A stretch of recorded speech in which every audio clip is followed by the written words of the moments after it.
Hello, it's me again, Alice Hanscam of Denali Parent Coaching and JustAskAlice.org, my blog. I am an author and a certified parent coach, and if you've watched my previous video or the little clip that I have, you can find it posted on both my website, Denali Parent Coaching, as well as my blog, Just Ask Alice, and my Facebook page. Anyway, welcome. I wanted to get back to you. It's been a while since I've spoken, and I know last time what I focused on sharing with you is how parenting is truly hard and important work, and you all deserve to be encouraged and supported and even empowered to create the kinds of change that you'd like to see in your family. And I had left you with the idea to spend some time just focusing on what is working in your family or in your relationships with your children, what you can appreciate, no matter how small or simple it is, and to notice what's different as you do that. I know from my experience and from working with many, many parents is that when they just start working at noticing something that's going well, or taking time to sit next to their child perhaps at night, maybe tucking them into bed and just appreciating a few things out loud to them, or commenting on something you noticed during the day about how well they played alongside their brother, or how they were so excited to share some stories from school, or maybe that they just were sad and that you were able to sit with them until they felt better. Those are all important and little things I call them little, but because they're not so hard to do, but they have a very big impact on your children and your relationships. And the more you tend to do that, the easier it is to find those things. And the magic of it all is that the more you put your attention on the kinds of things that you'd like to see more of or that are working, more of that begins to happen, and less of the what we call or misbehavior or button pushing or testing and any of that. That lessens. It really, really does. What you focus on grows. It's one of my mantras, and you will find lots about it in both of my books that I've written, Parenting Inspired as well as Pause. But today I wanted to speak to you about pause, because it's something that is, along with what you focus on grows, is probably one of the most important things you can learn how to do. And I wrote a whole book about it. It's called Pause, The Power of Parenting and Living with Calm Connection. And in my book, there's two parts in my book. The first half is all about pause at its basic, in those heated moments when your button is being pushed and you're reacting and you're angry and you're upset or you're embarrassed or whatever the feeling is that's overwhelming you. And the second half of the book is really what happens the more we practice pausing. The stronger it gets. It's like a muscle. And as we use it more and more and more, pause runs deeper in your life.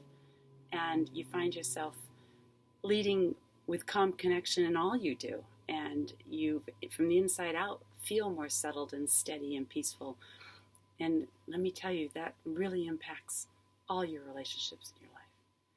But today, to keep this short, so you'll hopefully keep on listening, is I wanted to talk a little bit about how to start working on creating that pause in that moment when your button has really been pushed and you feel that heat rising. So what I like to start with for people is to have them really consider the times that have actually gone well, where they, again, there you go, what you focus on grows, where maybe a conflict, you're surprised how you moved through it and you felt better about it, or maybe you feel a time when you felt pretty darn good about how you behaved despite how your child behaved. Those are important things to think about, because that's where most likely you've created a pause and been able to calm yourself down even just a little bit.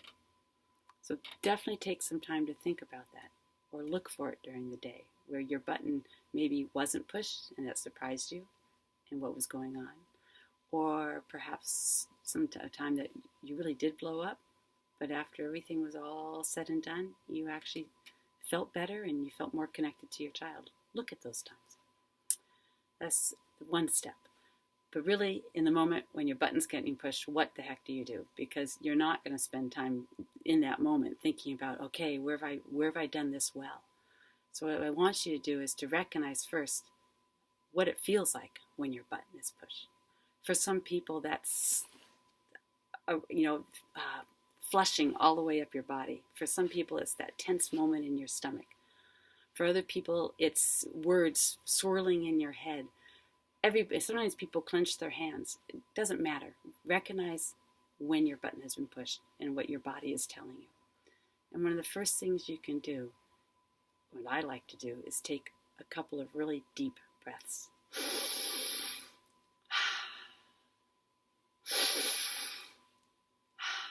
Because when you do that, your whole body calms down. And it gives you that moment that you really need to be able to step back into a situation and more likely respond in a relationship-building way. Or maybe you just need to close your eyes. Close them and count to 3, or take the deep breaths along with that. I used to, especially when my girls were teenagers, what worked best for me was to make sure I broke eye contact. So I would turn around and I'd go back into the kitchen and maybe swipe at the counter, getting it all clean, wash my hands, do something with my back turned. And that always gave me that moment to, okay. It didn't necessarily mean I was going to turn back around and reconnect with them in the most calm way, but it was definitely better. So for you, in that moment, recognize when your button is pushed. And I want you to just take that 2-3 seconds to take some deep breaths, to break eye contact, to run downstairs and switch the laundry, do something.